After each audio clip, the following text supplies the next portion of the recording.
Eventually, I'ma prove to people that's against me wrong. Eventually, Black Flag 3.5 gonna get the recognition it deserves. Gang.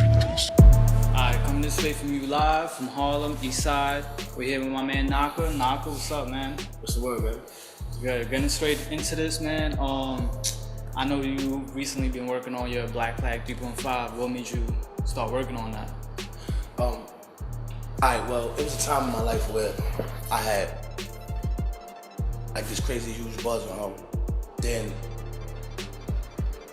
from not really being focused on the actual project, I was distracted and I was doing a lot of other things and I kind of lost my buzz. Because you know, what the society is like, out of sight, out of mind, that's what anything. And I was out of sight. I wasn't shooting videos, I wasn't writing, I wasn't putting music out. And so I came back and I made this actual track that was really like different from my normal type of music. Because at the beginning of my ways, I was, my artist days, I was making party music, up-tempo music, turned up music, and then I just felt like that wasn't what I'm here for as far as music. I felt like pain, poverty, you know, realness, Black Flag is what it's all about. So I came up with this Black Flag thing, which stands for, of course, pain, poverty, knowledge, real wisdom, and all that, unity. And I made a movement behind it. And I dropped Black Flag, and then Black Flag took over. Right, so took all over Harlem. And with the success of that, I made still Black Flag, and then I made Black Flag 3. Then I went and made a mixtape out of that actual category, and I made Grateful But Not Satisfied. That took over. That was a banger. That was a banger. So I was trying to figure out which way to go with that. Then I was listening to the old Meek Mills, who I feel like I relate to as far as some of his ways. And he had Flamers, I think it was 3.5 or something like that. And when I'm in Black Flag mode, it's usually freestyle, it's not original music. You know what I'm trying to say? Unless it's Grateful But Not Satisfied, it's original music.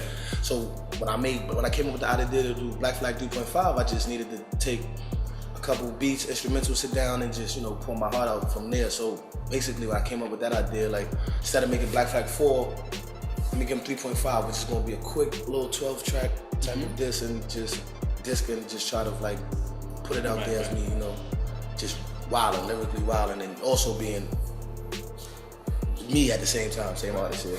Alright, so in your mixtape, you have a song called Out Eventually, talking about like a bad experience with a girl. Yeah. Do you mind talking about that real quick? Well, I feel like once you say the name of who you're talking about, it takes away from the listener's ear. You know what I'm trying to say? So whoever's listening, they're gonna think about who I'm talking about. And I want them to be relatable.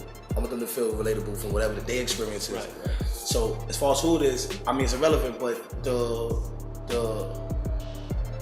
whole song was just deep, you know what I'm saying? My experience about a girl, how one encounter with a girl would just turn everything into a whole different story. Right. A lot of people was feeling that. What you got like 40,000 views on the track right now? Yeah, we did 40,000 views in a month, which is not really, it's a wonderful feeling, you know, but in the most comfortable way, you know, in the most humble way, I mean, you know, I reach these type of numbers with, you know what I'm saying, on any other song. Music promoted itself. Right, you know what I'm saying, promotes itself, good music promotes itself. Right. So I'm looking forward for that to hit 100,000, but yeah, eventually it's a strong track, and I never really used that type of flow that I use. Right, I definitely heard it. When I heard Black Flag, the first one, I definitely felt like this is a Harlem rapper. Like, you know, he's from Harlem, he's talking about shit like this. Yeah. And when you came out with Grateful But Not Satisfied, I was feeling like, yo, he's out here. Yeah. He's grinding and shit. And once I felt like there was no music coming out of you from those after that, I felt like, I'm hoping he comes back on this. Right. And when I heard you was making the Black Flag 3.5, I was like, yo, it's lit. Heard Eventually, we did the in-studio shoot. That shit was crazy. Yeah. And then that's when I was really feeling it, and I was like, nah. He had like, he kicked it off. Like, you switched up your whole style. Yeah. From Black Flag to Grateful But Not Satisfied till now, you can definitely see the change in you. Yeah, even with the breaks, you gotta remember I'm still writing, you know what I'm saying? So even if I'm taking breaks, I'm still writing, because my music is not, I know this might sound cliche, but it's 100% real experience. Every bar, there's a meaning behind it. And the next interview that we do, you know, I'm gonna sit up there and try to break down like at least one track so you can understand like how every one bar that I write is really from the. And that's why I really fuck with you. I remember when I first started hearing you, I was like, nah, his bars is like straight. Yeah, straight. Like, you can always hear something and you'll be like, nah, whatever he's saying is real. Just because of the bars, like it's crazy. Like you know what you've been going through has to be real.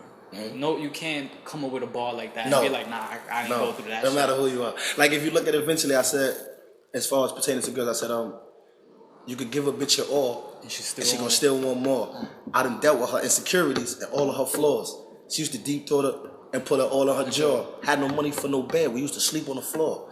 What type of artist is gonna relate to this type of, you know what I'm trying to say? Like, what artist is going to say this, admit this, you know what I'm trying to say? Had no money for no bed, we used to sleep on the floor.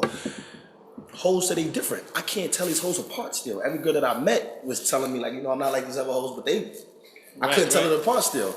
Like, hoes said they different, I can't tell these hoes apart still. Goddamn, oh well, promise I would not fail. Dick game, put her in her feelings like a cocktail. So, you know, these type of bars is coming from real scenarios. There's nothing that's made up, or, you know what I'm saying? Nothing like that. Right. So I recently know that you've been going to GED classes. What made you start going into that? Everything in my life I finished. Besides school. Everything in my life. Anything that I've ever started to do, I finished.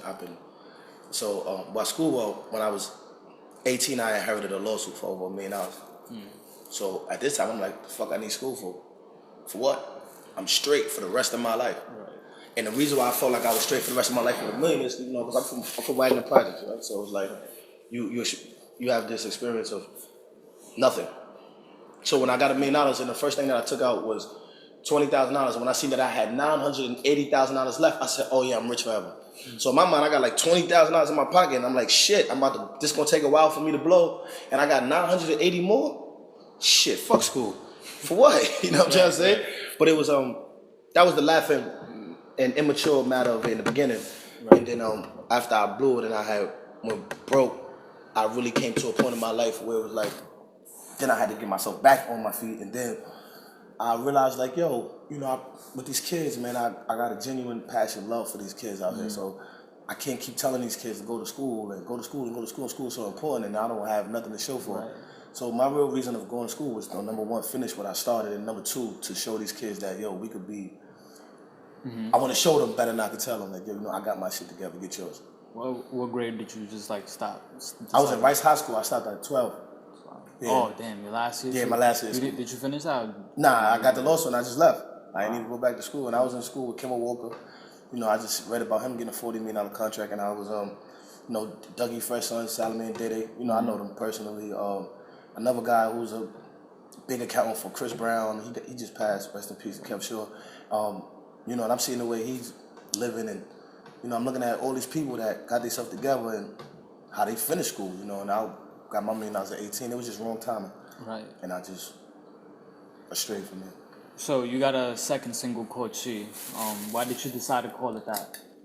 Well, the reason why it's called She is because I said she 16 times in the song. You know what I'm saying? I said she a lot. So basically, you know, all my music is Black Flag, still Black Flag, and then Black Flag 3. And when I said, you know, I don't really make a lot of girl tracks. Don't get me wrong, I got fuck relationships, and you know, I got certain side nigga, right? Those great tracks, but I felt that, like, Letter to My Exes is one of my biggest records, right? And everybody's fucking with that. And it's a girl record. Right. And I see what, you know, I'm not gonna say names, but other artists is doing, and I see how big they became by writing for the girls. So I knew that I could write for the girls and still be Knocka, the lyricist that I could be. Then I said, I'm gonna do it. So I wrote She because I said she 16 times, and it's really was supposed to be called He, She, because there's a part where I'm talking to a female, and then it breaks, and I'm talking to a male, and then back to a female. It's dope. Anyway. Right. So what are your plans of getting back into the game? Getting back into the game? Just keep dropping these records. Consistency, man. That's my thing, man. That's what I've noticed about you. You've been dropping like a lot of records and stuff, and they've been banging for like a while. Like I still listen to Black Flag and be like, yo, this guy was crazy. Like he came up from the gutter. Then I listen to Grateful but Not Satisfied, and I'm like, yo, why is this guy not signed? Right. Why do you think that? Well, I think that I'm not signed because I gotta do more. See, a lot of niggas out here make a lot of excuses. You know, they be like, yo, I don't got no team, or yo, I don't got no money, or, you know what I'm saying, yo, I don't got nobody support me, I don't got no investors, or, man, you don't need shit. You just gotta go hard. No matter how hard you think you're going, there's so much harder that you have to push yourself. And I gotta push myself even harder. No matter how hard I think I'm going, I gotta push myself even more. I'm not gonna blame nobody for my failure. And it's not failure, because I'm still trying, of course, but I'm not gonna blame nobody for not being at that finish line. And mind you, in the underground world, you are starting a race, right? And then when you reach that finish line, you get that deal, the race starts all over. It's a whole nother race, because now you're no longer racing with these underground names. Now you with the big dogs. You know what I'm saying? You with the Kanye's, you dropping singles that have to be better in everyone else's. Kanye and Drake, and these niggas is making it very complicated. You know what I'm trying to say? Unless you don't really care, you just want to make $1, then that's gonna show in your music. But when it's a passion, you're gonna sit up there and try to be better than the Travis Scotts, the Drakes, the, you know, even A$AP Rockies and the Kanye's. And I'm trying to say, you just gotta make it really push yourself to make that good music, from the beats to the writing to the songs and substance in the music. Right. Getting into those rappers, how do you feel about this new generation, the rappers coming through? Like, how do you feel about their music? I feel like if you in this music shit for $1, you in the wrong game. You mentioned that in one of your songs. Yeah, gangster. You in the music shit for money, man. You know, like, you gotta be passionate. You gotta have passion with this shit. Music doesn't give a fuck. You know what I realized? Music don't give a fuck about your personal problems. Music is very selfish. It doesn't care if you got evicted. It doesn't care if you bum, if you're a homeless person, if you going through love problems. Music don't give a fuck. Music wants you to pay it attention 100%. So you have a song called "Blame It on Don Q" in your Black Flag 3.5 mixtape. Why is that? I heard. It's a lot of speculation of that song too, because I dropped it, just me spitting it on Facebook, and it kind of went viral. But I heard A Boogie and Don Q on Funk Master Flex, and when Don Q is first on that same beat, because the Blaming on the Don Q is the Uchi Wally Wally beat by Nas, and when I heard him spit that shit, the verse that he had to it, it motivated me to do the same beat, and I bugged out on that beat. So when it's called Blame It on Dog Q, I'm basically saying, you know, props to him.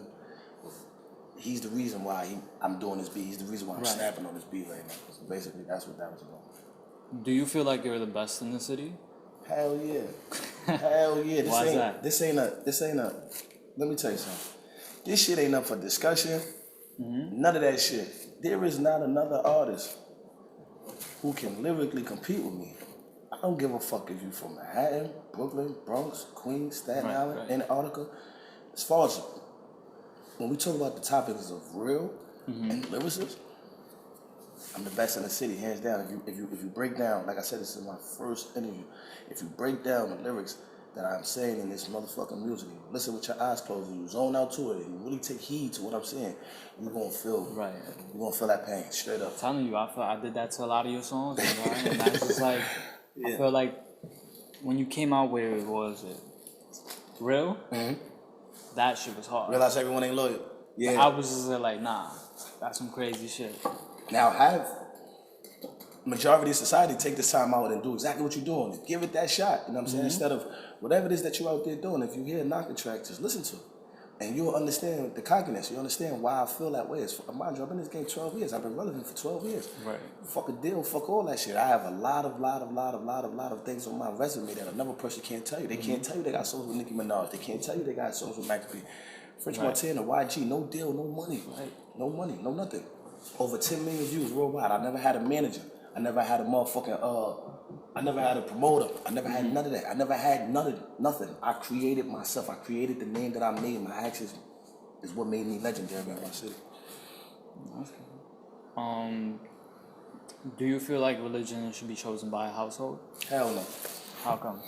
The reason why religion shouldn't be chosen as household, because if you come up in a house full of Christians, and you choose to be a Christian, you're not really a Christian. You know what I'm trying to say? Because you were born into it? Yeah, you're really a Christian, of course. I'm not taking that from you. I'm not saying that, but I'm just feeling like if you grow up in a family that's Muslims and you choose to be Muslim because everybody in your family is Muslim and you grew that love for it, you can't really say you're really a Muslim. If you only read the Quran, you can't say you really enjoy being a Muslim and this is what you really want to be. Why? Because you never gave the Bible a chance. You never read different religion books that make you feel. All right, your whole outlook of reading the Quran, if I'm Muslim, and I only read the Quran, and I say, this is what it is, this is what I believe in. How the fuck would I know that if I never picked up the Bible? How? How would I know that? I would never know in no way, shape, or form if I would say, no, I feel this way. You have literally big pastors that went from being a Christian to being a Muslim after years of then reading the Quran and say, nah, you know what? This shit make more sense, you know what I'm trying to say? So I feel like, yo, you can't grow up in one household and feel like, because everybody in your family is something, this is what you want to be. Do you feel like the pastors are fake? Hell yeah. That's why I'm going to church. Why? The reason why I feel pastors are fake, every pastor in the world, I will not go. If I could walk in the church and the pastor, they preach for you to, they motivate you, of course. You got some pastors that motivate you, and they got some pastors that, you know, preach the Bible, and they are living, every single one of them are telling you, the number one saying is practice what you preach, right? Right. Now, the only way I will go to church and respect a specific pastor is if I come in there and that nigga say, yo, I got a motherfucking hangover, but look. Or he say, yo, I just had a crazy ass threesome, but look, you know what I'm trying to say? Right, if I meet these type of pastors that's gonna do that, don't just sit up there and preach to people how they should live or what they should do. And you're not abiding by these rules yourself. If don't get on, I'm looking at you. I'm looking at you as the perfect person. If you're not, then I'm not understanding what you're preaching to me for. I want you to tell me your downfalls. And what they'll do is they'll tell you the downfalls from 3-4 years ago to make it seem like their life changed. No, nigga, tell me the fucked up shit you just did yesterday. Right. Tell me the fucked up shit you just did before you came to church. If you're not real enough to do that, then I don't want to listen to you. I'm not going to sit there and let you tell me what the fuck I should work on when you leaving the church and you going to go do the same fucked up shit you do, because we know they're not perfect, right? Mm-hmm. So, okay, boom, if a pastor wound up having sex with 3 different girls in his church, instantly, it creates a spark, it's a buzz, it's a problem, right? Because it's just something he's not supposed to do. Right. All right, boom. So you mean to tell me that this pastor's still human, he still make mistakes. So I feel like, being that we know that you're human, and we know that you're gonna make mistakes, I feel like when you stand up and you preaching to us during that service, tell us exactly what you're currently doing right. If you're not gonna do that, I don't wanna hear you. You're not gonna tell me that you just drunk a gallon of Henny and you fucked 4 bitches. If that's what you did, I don't wanna hear you. It's the same thing with rappers. Right? Am I right or left? Right? That's true. No, that's true. I don't want people to take this interview wrong because of what I'm saying. If fuck talking about just a pastor. Let's talk about literally people in the world. We literally degrade and come and we diss people as far as artists who sit up there and they rap about things that they do not live. Right? Right. That's so all the time. Why? Because a pastor's more of a touchy subject that we feel like we can't. I'm speaking on all that shit, and if you feel like you want to object, that's your business. But this is my opinion. Right. This is my opinion. I don't want to hear a rapper that lived good, that's from the sticks and talking about the trenches. No. You know what I'm trying to say? Stick to what the fuck you believe in. I'll never knock a rapper for not talking about street shit if that's not what he lived through. I just knock I knock a rapper that would just literally go against everything of what he actually seen and experienced. You know what I'm saying? Right. So at the end of the day, it's the same thing with pastors. If you are not going to sit up there during this service and be 100% real with me, I don't want to hear it. I don't want to hear what you're saying. Seriously. And I don't think none of these pastors are real. I think all the motherfuckers is fake. And I think that everybody should stop going to church, listening to these people. You can read the Bible yourself. You can decipher that shit yourself. And you could, you know what I'm saying? I don't feel like you stop going to church. I'm not saying that. But I feel like you should literally look into your pastor and see that if he's one of these people that they're supposed to be role models. So tell us your wrongs and your rights. And I don't want to hear your wrongs for 4 years. I want to hear your current wrongs.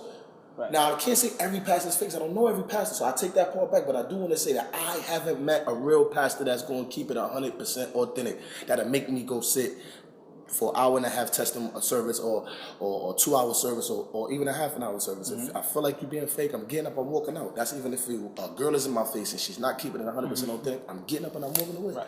That's just with anything. I want you to be authentic. If you ain't going to be authentic with me, I'm not going to waste my time talking to fake when I could be literally occupying myself talking to real. Gangster. See, you always hear some real shit coming out this guy's mouth, whether he's rapping or just talking. So, coming up from Wagner, whatever, the project, straight out of Harlem, do you feel like it's the parents' like responsibility for the kids growing up through poverty? No. Or is, like, what's the deal with that? All right, as far as growing up poverty, all right, I'm from Wagner. Right. Inside of Wagner is thousands of kids, right? When I came up from Wagner, I didn't even know what a white kid looked like. Not one white kid. I didn't know what a Caucasian kid looked like. I met Mexicans, I met Honduran, Puerto Rican, Dominican, every minority I met growing up in projects. I've never had even one white friend growing up in projects, right? By the way, I fucking love Caucasians, but I said that to say this. A black parent is faulted for the way that we're living. When we grow up, even my mother, I'm not talking about nobody else, mother in a derogatory way, I'm talking about your mother and my mother if you grew up in this fucked up living. If a parent decides to lay down and have sexual intercourse and conceive a child while living fucked up, I feel like this is the most, you're putting your son through pain. Right. A lot of Caucasians, they conceive children when they are in a better predicament. Now, and then some of these fucking parents would know that it's hard to feed one child. It's hard to take care of one child. And they will have 2, 3, 4 kids in the fucking projects. And they wonder why one is shot, one is out here robbing and killing, one is a rapist, and the other one is in jail. They wonder why their kids are either killed or in jail. It's all right. They say it takes a village to raise a child, right? Which means that it's no longer the parent fault. You could be the best parent in the world. Once your child go outside, you're no longer raising that child. Right. Once that kid step foot outside, you're no longer the parent of that child. No longer. Right. It's up to the streets to put in that kid's head however he should move. So when you grow up in a village full of drug dealers, scammers, robbers, and shooters and robbers, you're gonna be either one of the 4. It's a very small percentage who's gonna intellectually feel mentally bigger and rise above all that. Right. So if you were raising your kid in the poverty, in the slums, what are the chances of him going to school and getting his fucking diploma if no kid around him has their diploma? What is the chances of him becoming a doctor if there are no doctors around him? Right? You say you gotta surround yourself around the people that you most likely want to be influenced by, right? So if you want to be anything in life, if you want to do construction, if you want to talk to some construction, you're going to keep yourself around these type of people to get better information, or you're going to train yourself. It's either or. So how am I going to become a doctor if all my friends are the complete opposite? So as a mother, as a parent, you have to, and I'm not knocking the single parents, and I'm trying to say that has one kid and they're in a fucked up situation right now. I'm not knocking that. I feel like the first one child was a mistake. Okay, cool. You know what I'm saying? Not mistake of actually having them, but it didn't go as planned. You had the kid. No problem. To have 2, 3, 4 kids living in a low income projects, community, period, it is the most absurd thing. Right. It's the most absurd thing. And then you wondering why your kid is not listening to nothing that you say because he's influenced by everything that he's seeing going on in these streets. Everything. Right. But if you're the race, this is why there is a difference between Manhattan and Harlem. These kids coming up down, it's a whole different. I chill with a black girl, I go on a date with a black girl. Me and her, we talking about Keisha, Tanya, Michael, John. I go on a date with a white girl. These girls, their mindset is different. They talking about school, they talking about partying, having fun, living their lives. Right. When I'm around black people, it's like a lot of black girls and black guys, period, all together, put together, their mind is just sucked from their communities. All right, so what I was saying was like, I can't remember exact words, but just the perception of how black people, you're a black man just like myself, people are gonna view it like, damn, this nigga Knocka saying black people and shit, and white people are better than us in all ways. Don't you like? I feel like you're gonna lose people, especially black people, even black and brown people, like because like, oh damn, I'm growing up in the project. She's trying to tell me I'm not gonna, be as I can't be on the same level as a white person. Right. You know what I'm saying? So like, you don't feel. No. Again, like I said, if anybody out there who will ever even think that I'm against black people, have to be insane. I'm not putting I'm putting white people on a pedestal because they are on a pedestal. I'm not saying that whites are better than us. All right, I was raised by a quote that says, better decisions leads you in better predicaments. So what I'm saying by that sentence is saying that these Caucasians are making better decisions than us. And this is why they are in better predicaments than us. Now, of course, they chose to conceive a child when they was financially stable. And then that child, not all of them, of course, I can't speak for all of them. I'm just saying majority of them. Yeah. You know what I'm saying? You even look at the one that's probably doing somewhat the baddest out of the Caucasian group, it's still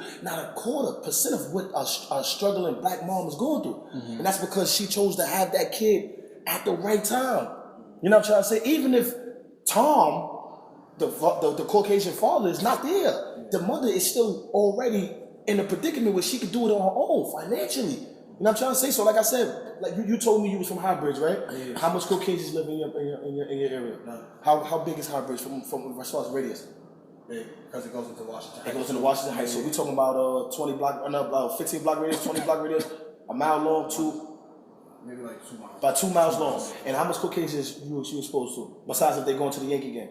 None, right? So this is what I'm trying to say. Now, of course, now what you did was just agree with me in somewhat, because now you showing that all these people are conceived in low income, and of course, if we're black, our parents is black, of course, right? And that means that we was conceived in the hood. This is why we rep the hood. This is why we shoot for our hood, because this is where we from. That's what we know. This is what we know. So when we see a young nigga saying, yo, this is my hood, I ain't gonna let nobody disrespect it, he only protecting where he was raised. That's all he's doing. Now, of course, I'm not promoting violence in no way. I just want you to understand that this nigga that kid was looking up to gave him this mentality. Now he has that mentality. His OG that he looked up to is not a fucking doctor. He got a Lamborghini from the streets, and he want to be like him. How did you get this? I'm selling this, young boy. This is what I'm selling. I'm selling drugs out here, young boy. You know what I'm trying to say? I'm out here. He looking at this nigga like, he not looking at his pops. He don't got 9 times out of 10, he don't got no pops. So his father figure is the nigga from his hood. And that nigga is selling drugs, and he's slinging cane, or he's doing whatever he's doing illegally to get money. So who am I going to idolize that fit that father figure spot? Him. Him is who I'm looking to. So now I'm gonna follow the same lead. Take a village to raise a child. Now if that village is drug dealers, scammers, and doctors, again, that's most likely what your child is going to be. So all I'm saying is that I love this color, 100%. I don't want to be nothing else. But I'm just saying that Caucasians are making better decisions than us. Black people still feel like this 40 acres and a mule. A lot of black people, I'm talking about my home, but from a good spot, you ever heard of good criticism? This is all this is. Don't ever think I'm downgrading us. I'm downgrading some of us. Black people look at society and they say, 40 acres and the mules, and they blame slavery. Yo, life don't owe you nothing. When you come in this motherfucker, you got family, you got friends, and even if you got that, but you really only got yourself. When you get locked up, you gotta do that, babe. When you get put in that casket, you gotta sit in there. So stop feeling like whatever the fuck happened 70 years ago in slavery, these Caucasians owe us, they don't owe us nothing. They wasn't the ones at this generation put us into slavery, of course, because they live in their lives, we live in ours, right? So at the end of the day, we strong enough to get up, if Jay-Z, Oprah, these people come from the slums, right? To make 500 fucking million coming out of Marcy projects. It's not hard, right? I mean, it's the hardest thing in the world, but it's not impossible, I'm trying to say, right? Of course, because someone did it. If it was impossible, it would never been done. Another nigga, Dr. Dre. We talking about Compton. We talking about P. Diddy. We talking about 700 million. This is almost $1 billion. Now I'm trying to say these kids had no spoons in their mouths. They made something out of nothing. So if they did, stop feeling like somebody supposed to give you some. A lot of our people was on welfare. When you go to Saudi Arabia, in that country, when you go to when you there is no welfare. Which means you don't work, you don't eat. And they say it in the Bible. Right. You don't work, you don't eat. These people, I feel like welfare should be given to people that is disabled, right, and people that actually needs the help. I've seen people able to jump, hop, skip, talk, dance, break dance, do backflips, and go to the welfare office. Yeah. You are 100% mentally straight and you are 100% physically straight. What do you need welfare for? And then they start conceiving more kids and saying, more money from the government. Right. Sister, get the fuck up. It's a life full of opportunities out here. You're not gonna grab one of them? If it's literally 1 billion opportunities rolling around our motherfucking body right now, we're not gonna grab one of them, none of them? We're just gonna feel like we can keep living and surviving over this $500 a month and $700 if it's 4 kids, or whatever the amount is? When some countries you can't even reap the benefits of having welfare because they don't even have it. If you're broke, you're broke. If you got money, you got money. Simple as that. I don't give a fuck who feels way about what I'm about to say. I'm not Team Donald Trump. If he comes the president and he does make it hard for us, he's gonna make it hard for black people. And that's what we need that push for. This is why some people, I'm not with him. I'm going with Hillary. But I do want to say that this is why people are scared, because he's gonna give us that push that we need. Right. Everything's gonna be more expensive, and you know he's the opposite of Democratic. You know what I'm trying to say? He's a Republican, so he, you know, they feel like, you know, you can go and get it. There's nobody stopping you. I personally don't give a fuck who becomes president, because president has never helped my community. President has never helped my moms. President has never helped my little. When my little brother needs some sneakers, president ain't helped me. When my little mother needs something to eat or food for that table, president ain't helped me. I don't give a fuck who, but we can have no president. No matter what happens in this motherfucking world, I'm gonna make sure my family got it, and that's how we show all that. I don't give a fuck about who becomes president. Going into politics, you think you're gonna vote? Hell no. I ain't voting. Wow. First of all, I'm a convicted felon, so I can't fucking vote. Second of all, it's like, you know, I don't care for it. I don't care who becomes the president. I only care for the youth. And this is across the world, not just my family. When I said my family has made it seem like I was being more selfish. I just care for the youth, and I just want them to strive. No matter who becomes the president, I want to tell the next young black man and the next Caucasian and the next Mexican and the next Dominican, put your family in a better position. Stop looking for politicians and Democratic and put your own family in the predicament they need to be in. You have the power to do that, young man. And if you make the right decisions, your family will be straight. But for you, that's it. You don't need nobody else to take care of your family. So you had a quote saying that getting rich, you had to be stingy and for yourself. Why is that? I saw an interview with Tupac. He said, no one should have $32 million when there's people homeless in the street. Right. Again, better decisions leave you in better predicaments, right? So if that man is homeless, these are the decisions that he chose to make. No one can be faulted for your decisions. No one. If that man got $32 million, however he got it, You gotta go get it. That money, they don't stop printing money. They don't stop printing that shit. They don't stop. So unless, like I said, you're disabled, you have no excuse. If you're not physically disabled or mentally disabled, then you have no excuse not to go get that money. So like I said, as far as being stingy, you have to be stingy, because how much people that you know say, yo, I'm a good nigga, and they done gave out this, and anything somebody asks for, they give it to them. They fucked up. Financially fucked up, right? Everybody has to get up. The good niggas like myself, we end up with the short end of the stick, right? And then the motherfucker that say no all the time, he got all his candy. Right. He got all his money. He got all his clothes. But when we say yeah, and we lend it to Michael and Murder Mike and whoever the fuck name we lend our clothes to, trying to be nice, hey, hold us down. Hey, what's the 4 minutes? Hold this shit down. We're gonna look good together. You did a good deed, of course. Yeah, you did a good deed. Now your bull mates come back ripped. Now the nigga don't know where his shirt at, or come back filthy or fucked up. Had you kept your own shit, you would have it.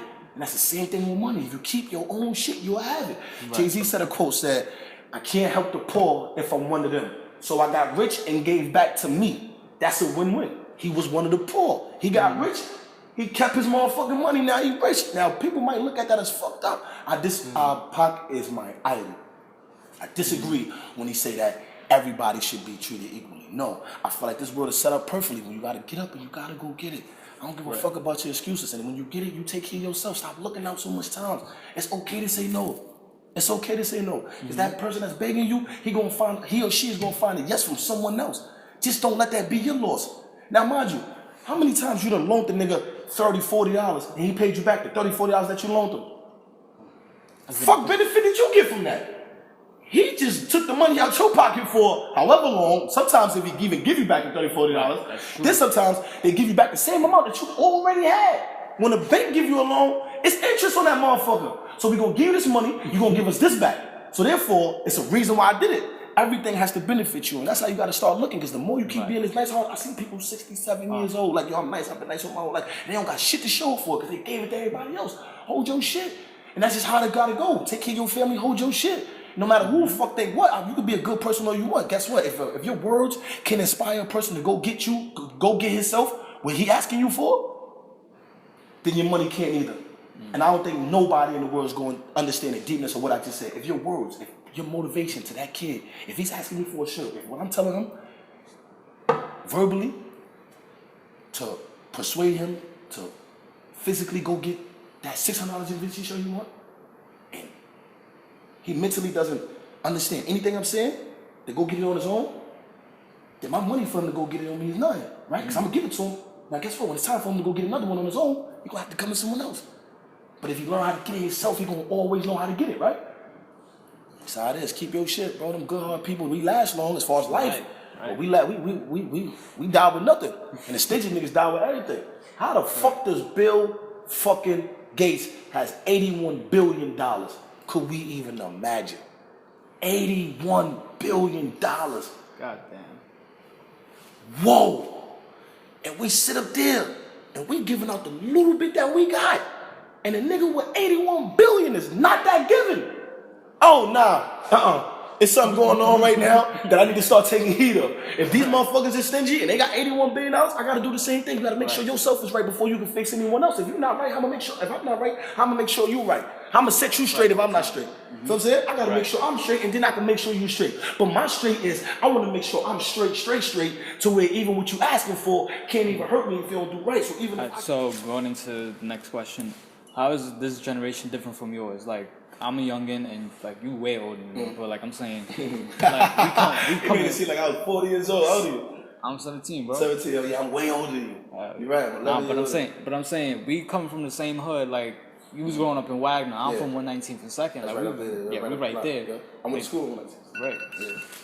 So how was it? How was it different growing up during your years? Well, coming from where I came from,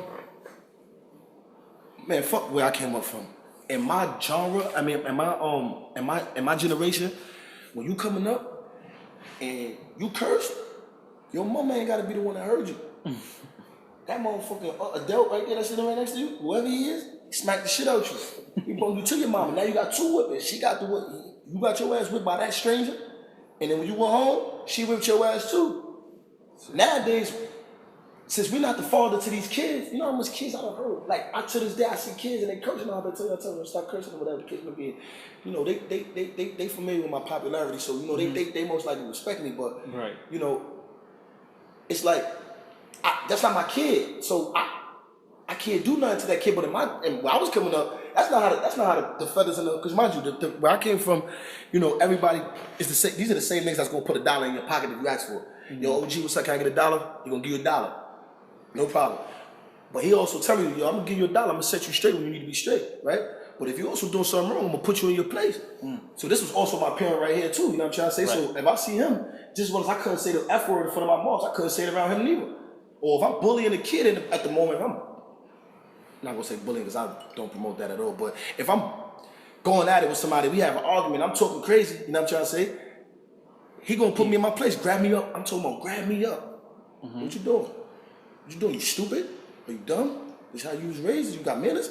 They gonna bring me to my mama. Hit me up, then bring me to my mama. Tell my mom, yo, this is what he was out here doing. I called him, I brought him to you, then she gonna whip my ass.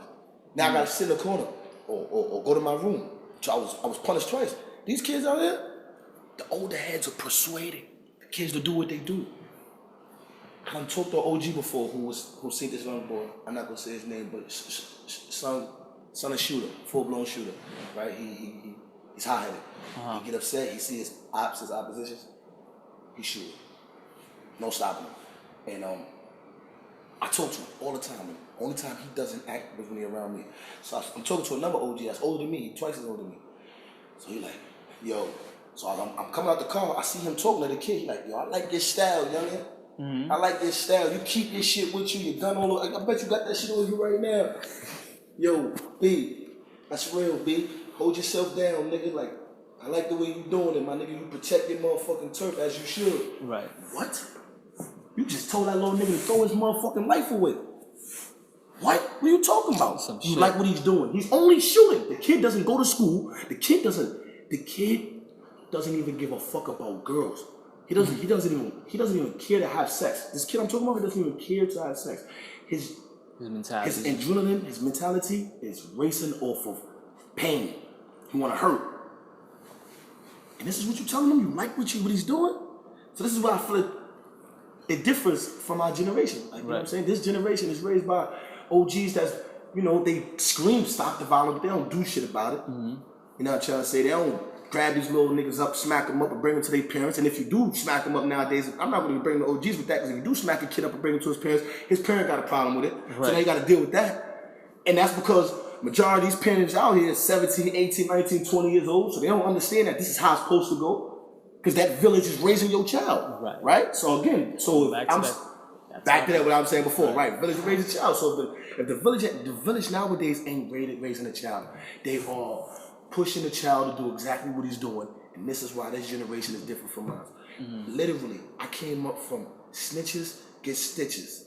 These snitches is chilling with the whole block after ratting on them. I don't understand how this works. I don't understand what is going on. This snitch could full-blown snitch. We can have the paperwork on him. We can have everything written out, showing you that he told his signature, his fingerprint,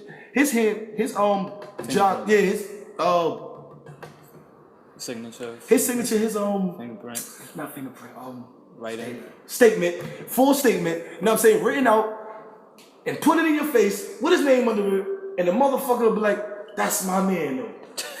I don't understand. Mind you, the nigga that's defending the rat is out here doing illegal shit himself. Right. And he's still cool with that nigga. I just don't understand how this shit works. You know, but guess what? This is why Jay-Z remained relevant no matter what generation it has became, because he knows how to fit.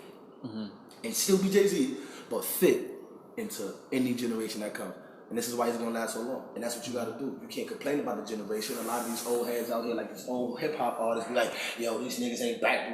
Man, fuck back then. This is 2016. You was rapping 1996. It was cool to do the shit you do. Right. It's a whole different type of feel, movement, way of thinking, way people are dressing is different. Everything is different. So it's either you gonna change with the time, or just don't let the time change you. Right. You're stuck with that old thought. Like, how much people we talk to, like, bro, that was back then. Like, why you telling me about 90 years ago?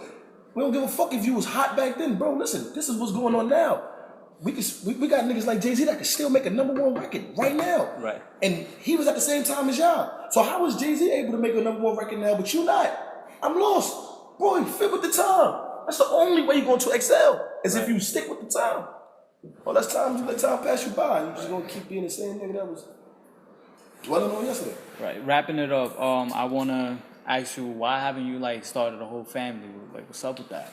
Kids? Yeah, with kids. Exactly what the fuck I just said. Nigga, I'm not gonna raise no kid in no projects. I'm not gonna raise no kid in no bad predicament. I wanna be just like, I feel like conceiving a child should be done at a perfect time in your life. When you're financially stable, physically stable, and. But you said you just had a meal, bro.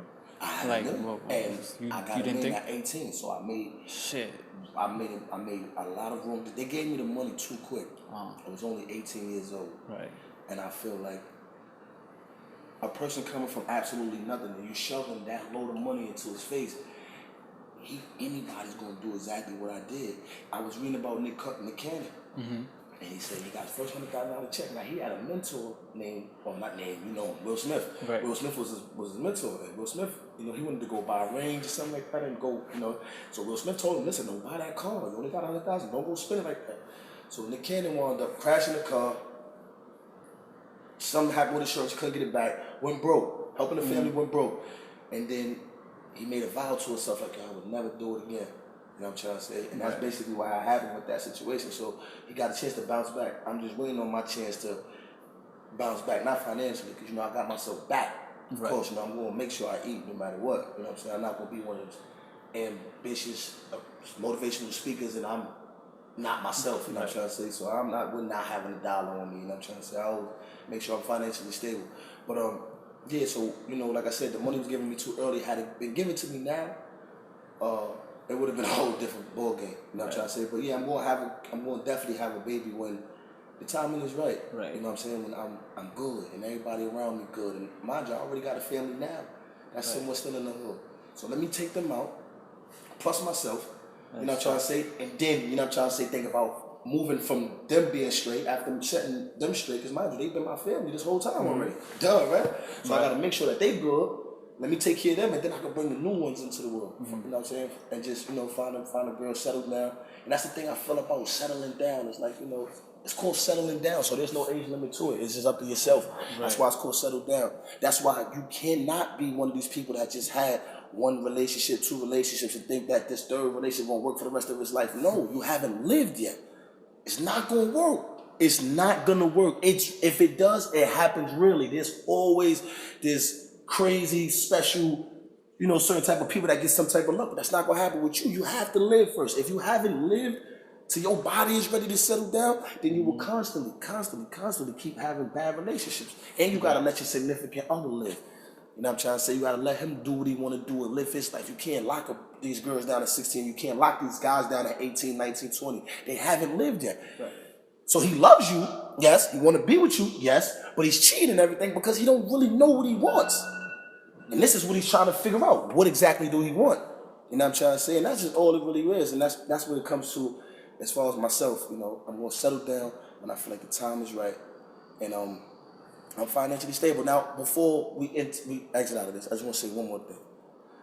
People sit up there and they say, money ain't everything. Happiness is, right? Now, I just want to tell the people that searching for happiness, you are on a blind search. It's deep. I want y'all to hear me. And Dre, object to this because I want to hear your input on this. For real, I like your mindset anyway. We say money ain't everything, right? First of all, the people that usually say that are broke. Let's be real. Let's be 100% fact. You object to that? No. The people that say money ain't everything are usually fucked up and they don't know how to get a dollar, so they content with living the way they living and finding just happiness. Because they don't know how to find the money, right? All right, now when you do, they say, people with money is usually miserable. Yeah, you gotta remember that tragedies happen no matter how much money you have, right? So I'd rather go through tragedies with money than without it, right? Now, mind you, if they say money ain't everything, right? And happiness is, there has never, and this is a fact, on the face of this earth, have somebody live through this earth with just happiness 24/7. So let me ask you this. Yeah. Now, this is me speaking to Knocka at 18 with that $1 million. Yeah. And me speaking to Knocka at 28. Yeah. At 28, right? Right. When was your most happiest? When you had the $1 million? When I had that motherfucking $1 million, nigga. I'm gonna tell you right now. Listen, I've had more sexual encounters with girls at this age. I've bought a loft.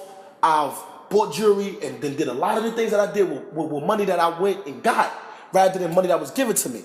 No time in the world did that $1 million in my account has I ever made myself feel like how I felt at that time. No time.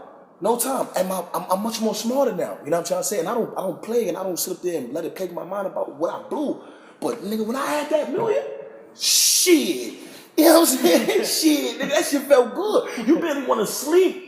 I'm telling you, bro, you barely want to go to sleep, nigga, because you feel like you missing out. You be tired of shit.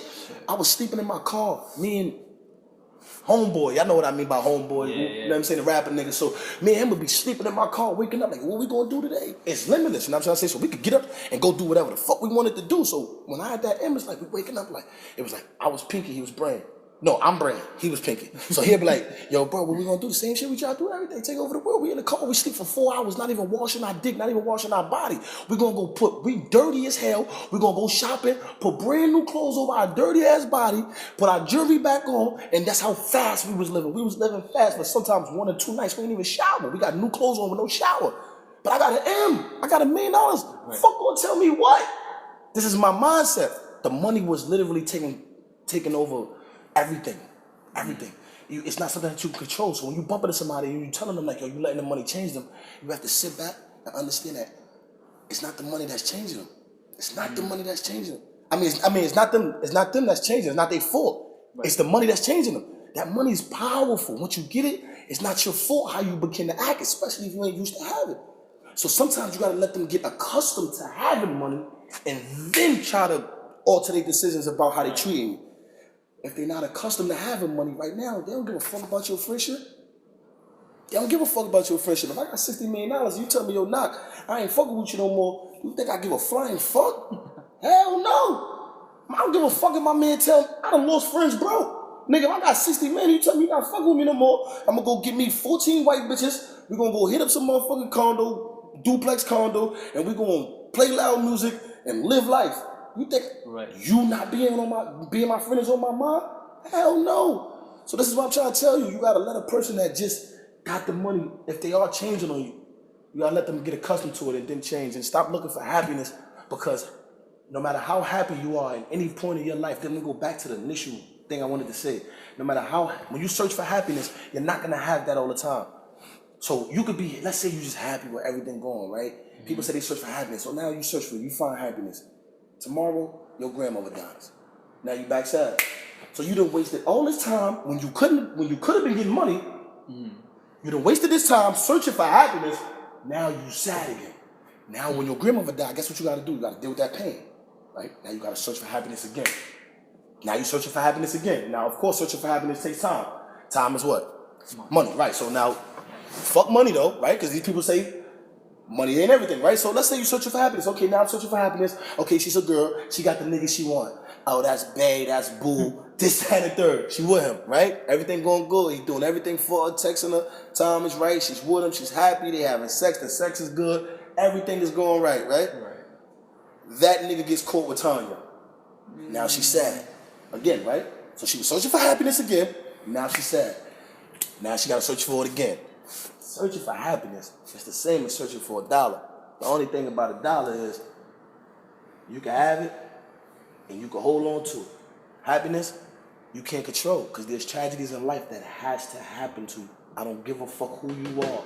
You can search for happiness all you want. Now, there's category of happiness where you can say, yo, I'm happy that I'm young, I'm in school, this, that, and third, you know, and then some tragedy happens, that's different. But it's always gonna, that's why I feel like, it's a different conversation, I ain't gonna get there, but that's why I feel like everybody somewhat is bipolar. You know what I'm saying? The feelings is always going, it's pros and cons to looking for happiness and having happiness. So like I said, if you happy or sad, I tell you one thing that you should rather being happy and sad with money. I don't give a fuck. If you happy or sad and you broke, it's a whole different outcome. But when you got money and you sad, I guarantee you it's a better feeling than being broke and being sad. I guarantee you that. So while you're searching for your happiness, that's cool, search for it. I'm one day going further explain about this happiness and sad thing, but for right now I'm just gonna say, if you wanna search for your happiness, search for it.